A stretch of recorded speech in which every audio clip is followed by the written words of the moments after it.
ராஜஸ்தானில் நீட் தேர்வு வினாத்தாள் கசிவு காரணமாக தற்கொலை செய்து கொண்ட மாணவரின் குடும்பத்துக்கு மக்களவை எதிர்க்கட்சித் தலைவர் ராகுல் காந்தி தொலைபேசி வாயிலாக ஆறுதல் தெரிவித்துள்ளார். நீட் வினாத்தாள் கசிவு மற்றும் தேர்வு ரத்து காரணமாக ராஜஸ்தானைச் சேர்ந்த பிரதீப் மேக்வால் தற்கொலை செய்து உயிரிழந்தார். இந்நிலையில் அவரது குடும்பத்தினரை NSUIயின் தேசிய தலைவர் வினோத் ஜாகர் நேரில் சென்று சந்தித்தார்.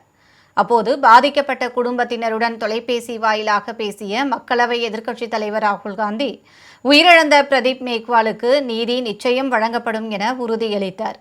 மாணவர்களின் எதிர்காலத்தை சீர்குலைத்தவர்களுக்கு எதிராக கடுமையான நடவடிக்கை எடுக்கப்பட வேண்டும் என்று அவர் வலியுறுத்தினார். नमस्कार। सॉरी, ये बुरी खबर सुनी हमने।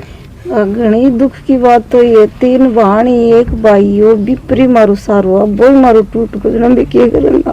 उनको वापस तो नहीं ला सकते, मगर अगर हम कोई मदद कर सकते हैं तो प्लीज बता दीजिए। हाँ भैया, ये लोन लेके इन्होंने पढ़ाया है भैया, इनको ये बोल नहीं पा रहे हैं, रो रहे हैं भैया। पूरी फैमिली पूरी जमीन बेच दी भैया, 11 लाख रुपए का लोन। இதனிடையே NSUI வெளியிட்டுள்ள எக்ஸல பதிவில் பிரதீப் மேக்வாலுக்கும் நாடு முழுவதும் பாதிக்கப்பட்டுள்ள லட்சக்கணக்கான மாணவர்களுக்கும் நீதி கிடைக்கும் வரை அதற்கான போராட்டம் தொடர்ந்து நடைபெறும் என்று திட்டவட்டமாக தெரிவித்துள்ளது.